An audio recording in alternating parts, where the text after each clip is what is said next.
Hi guys, my name is Nakier Chol, and today I'll be reading The Water Carrier, the story of Elizabeth Ayen Ruk.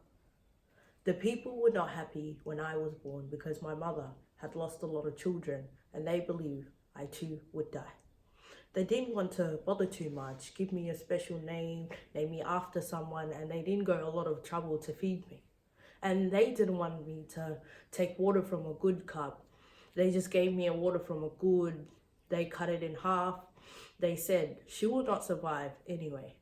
And so I came to be called a pet after the good that had fed me in those early days.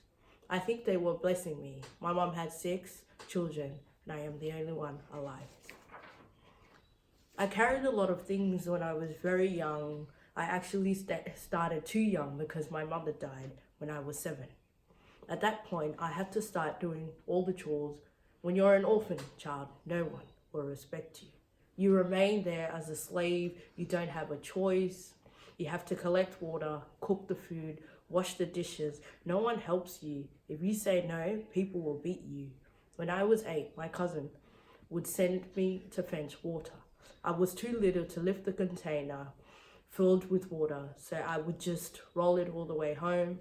It would take me so long. I used 10-liter containers at that time. I remember one day, some soldiers came along and they saw me struggling with my water.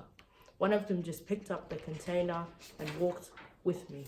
After 5 kilometers carrying the water, and then he put it down and went off in another direction, I continued walking. Another soldier passed by me and said, "Child, I don't think you have parents." I started to cry. He comforted me saying, "Come on, it's okay." He picked up the water container and he didn't put it down. He put it down until we reached my home.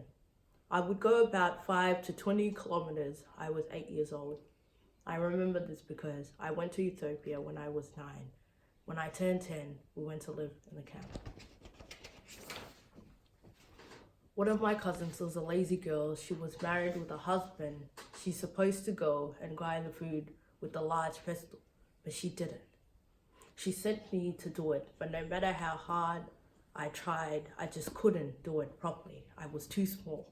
All the ladies would be sitting there with them.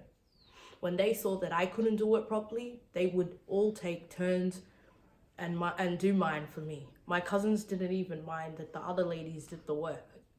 When Abraham married me,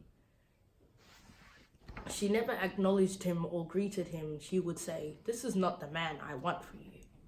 When we got the application papers to come to Australia, people wanted to be close to us.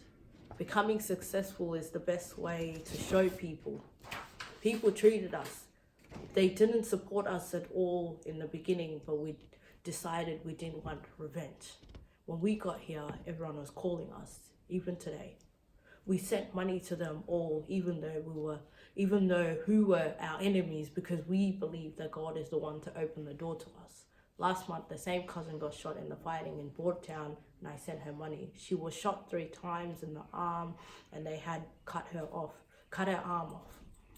So she is now in the hospital of Juba. We became one together. Abraham and I like to combine all our money and do things in a good way, and we trust each other. We contribute to the conversation.